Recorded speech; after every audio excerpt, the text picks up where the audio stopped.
Hello, this is Winston Cunningham. It is October 21st, 2024, and I would like to talk about the fact that listening is giving.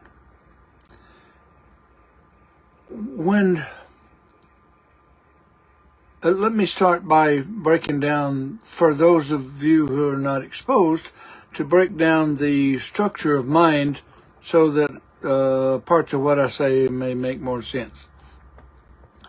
The mind is in three divisions. The upper or the innermost portion of mind is that of the superconscious mind, which houses the blueprint for us as a whole, complete individual. When all is said and done, the blueprint exists within this level of mind. The first level of mind, the superconscious mind has two levels.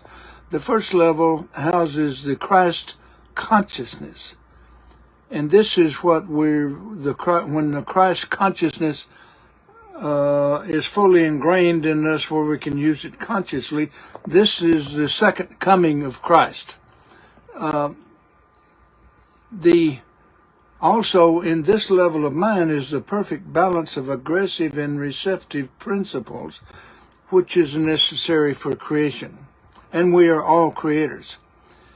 And the first level of mind is the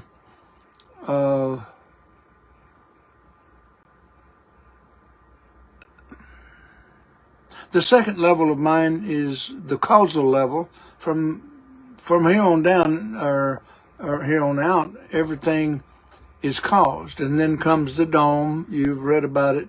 The dome is the separation between the innermost part of us and the rest of us. And this essentially is why most people, or a lot of people, don't yet realize who they are, is because the superconscious mind created the rest of it, and we don't really remember where we came from. This takes some work. And it was all about I am, which expresses through the superconscious mind as spirit. It's I am is the beginning of all of us. This is the spark, the light that is from God that became us. And also everything you see is created from this light. So it's a big thing. It's everything.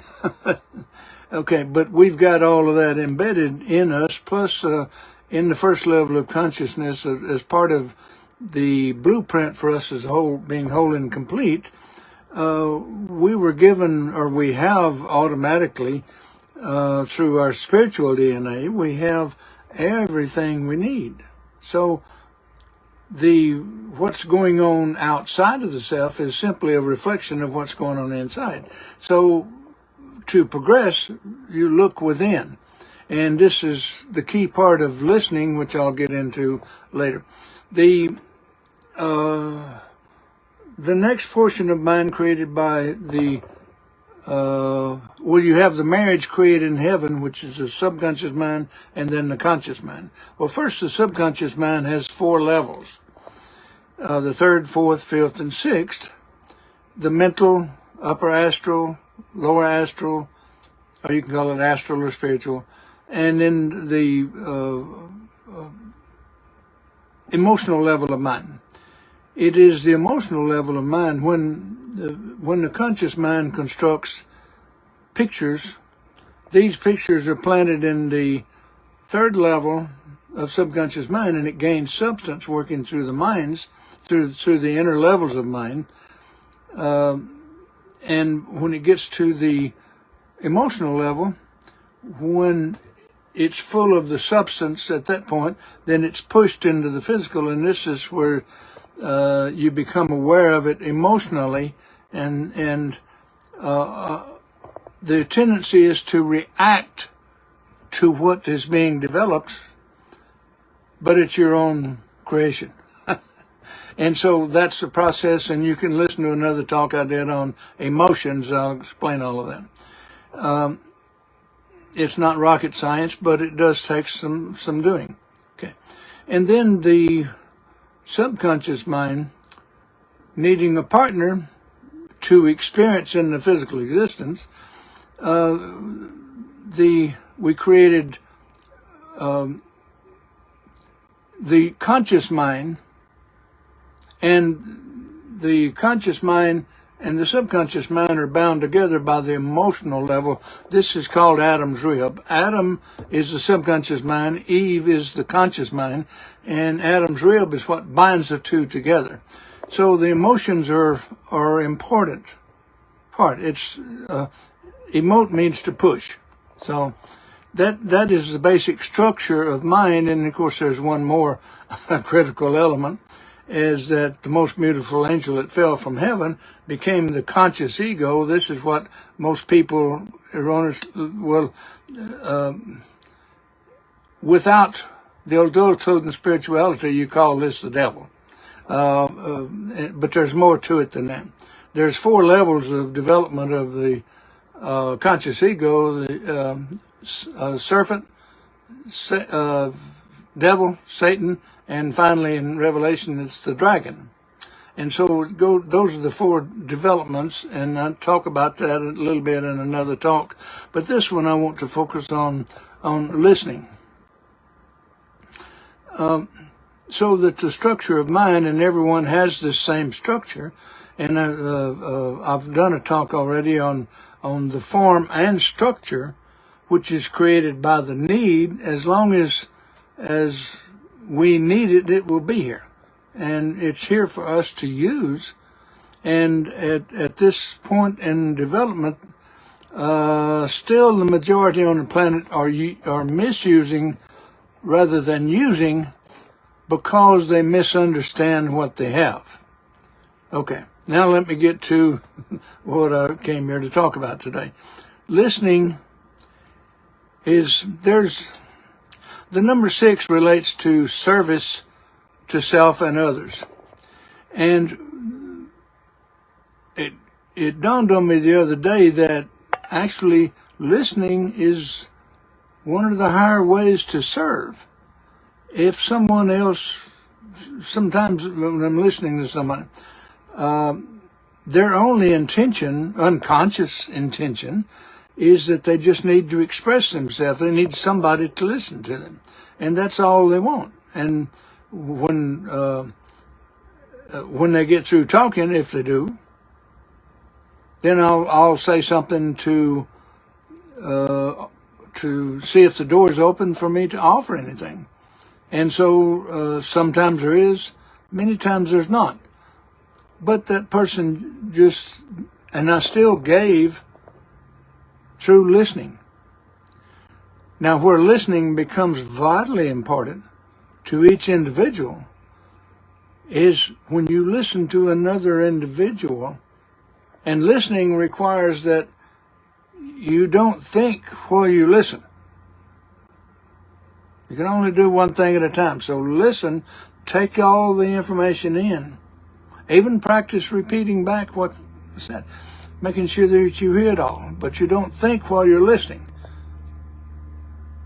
This is hypocrisy, because hypocrisy means that you are here and have your attention somewhere else.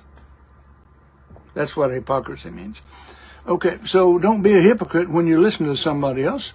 Rather than think about what you're going to say next, listen to take everything in that they have to say. And this is serving the other person. You are giving. And when you are giving, you're simultaneously receiving. So giving and receiving is that balance that's at the core of our being, the balance of aggressive and receptive principles. If you'll notice, electricity, as I understand it, is the push and pull, which is the aggressive and receptive qualities going on. That's the way we receive electricity. Now that's a rudimentary understanding of that I have. and I know there's probably more. But practice, and I'm deliberately practicing. When I practice listening to another human being, and I do a lot of that because a lot of people just need to express themselves and they need somebody to listen. And sometimes, and it's increasing, sometimes people actually want my input. And so, and I'm gradually recognizing who those people are, and when they come, it's a return on my investment of listening to them and talking with them and giving them something to work with before. So, giving and receiving is in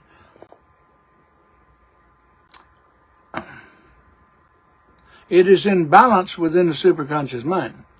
By the time we get out to the conscious mind, which is much diffusion and confusion, when you get to the conscious mind, it seems like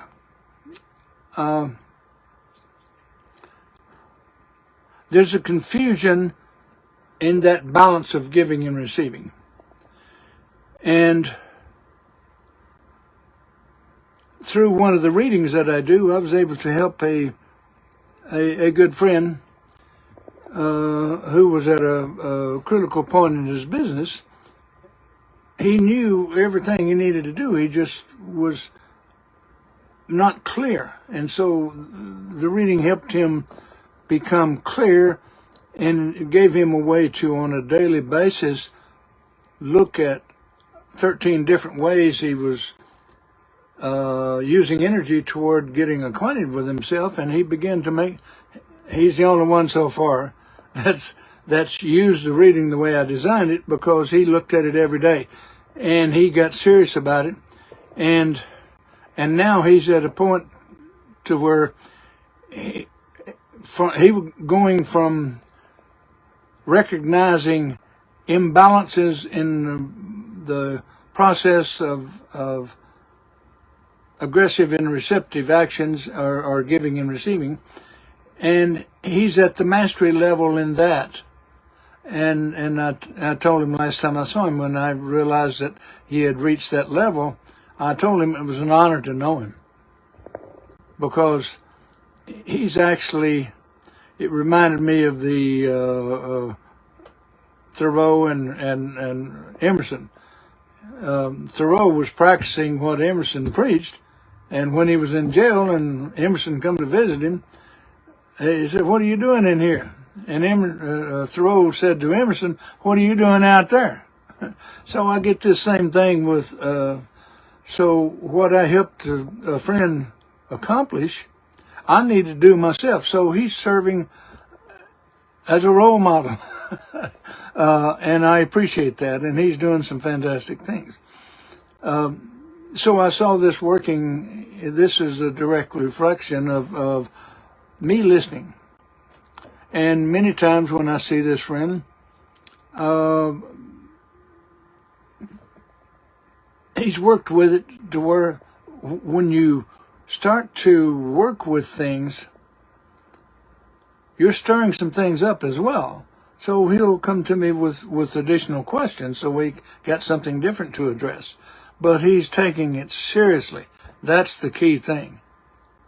Taking it seriously. And when you listen, if you will practice listening seriously, and that's with undivided attention, Jesus said it like this: when the eye be single, the body will be full of light. Light represents awareness. It's not rocket science. Jesus wasn't teaching rocket science. He was teaching what you get if you go within here and figure out what you got and start using it. But most people, what he said still goes over people's head. Seriously. I'm amazed at how all of these people can claim to be studying Jesus and yet ignore most of what he said. And, well, they're not really ignoring it consciously. They're unconscious about it. And means they're still asleep. Because I know from my own experience, it takes the concentration exercises, the meditation, visualization, and a whole bunch of other things that require discipline. Discipline is the key. And this friend I was telling you about that's doing so good, he has a firm grasp on discipline. He knows how to put things into action, and I observe him because I need to do more of that. And he's a master. He's mastered the process of discipline. And I had to go to the School of Metaphysics to be introduced to discipline. Now, I'd heard the word discipline all my life. You know, when I was a kid, it means getting my ass whipped over the switch off a tree because I wasn't doing right. And I did some of that. But discipline and disciple come from the same root word. And this is why Jesus was able to speak to his disciples in a more in-depth way than the general public, because the general public didn't have the discipline that the disciples had. And that's the key difference. You know, religion tells you it don't take work. That's bullshit. Excuse me, French. I meant to say BS, which is beyond science, or before science. When I slip, I just leave it in here. It's just part of the deal. I don't go back and scratch off things. That was a mistake. First one I ever made. But we're listening to other people as practice. If it becomes a solid practice. Oh, when you start listening and hear, then you open up a channel for the subconscious mind, the soul, to speak. This is called meditation. Now, you'll hear people talk about meditation that taking it only in a physical sense, because they'll understand and talk about meditation as a way of relaxing or a way of getting tuned in. That's not what it is. Meditation is the process of listening after you pray. Pray, which is the aggressive part. Listening comes in when you listen within, but you shut up and you listen. You don't think while you listen. Listen within for the answer to your prayers. That is meditation. That is what I was taught at the School of Metaphysics. But you'll hear meditation described as many other things,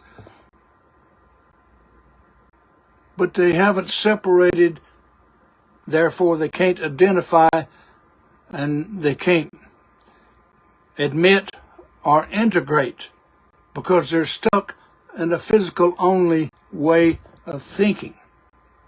But listening to others is a practice that you can use in listening to yourself inside here. It's deep within what you want to hear. Your partner, your soul, your subconscious mind. Your conscious mind, the subconscious mind is a marriage made in heaven. You've read about that. This is what it is. It's not talking about two people. It's talking about two parts of yourself.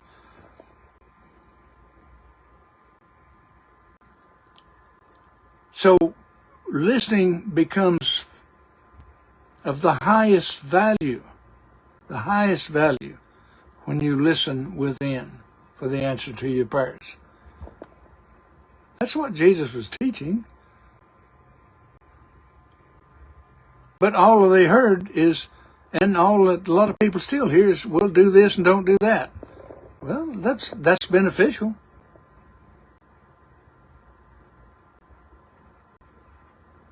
But that's not the whole picture. So go back and go to the School of Metaphysics, som.org, look at the book list, and get you a book or several books or something in that where you can become acquainted with the universal language of mind because it is in the picture language that the soul communicates with you consciously. It doesn't sound like your doctor or your preacher talking. It comes in pictures.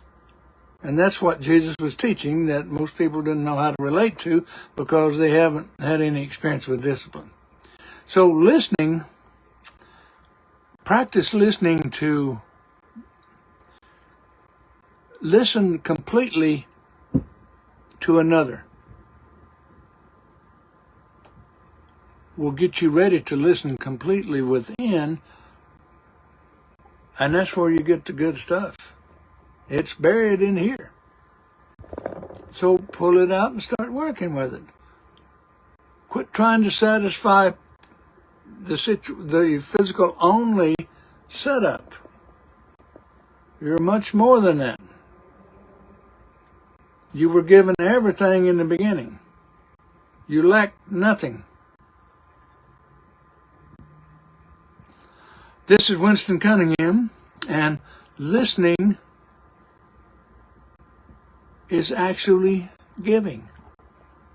When you are listening, you are in the balance of aggressive and receptive principles because you're ready now for a new aggressive action. Push, pull, simultaneously. And you've got it all.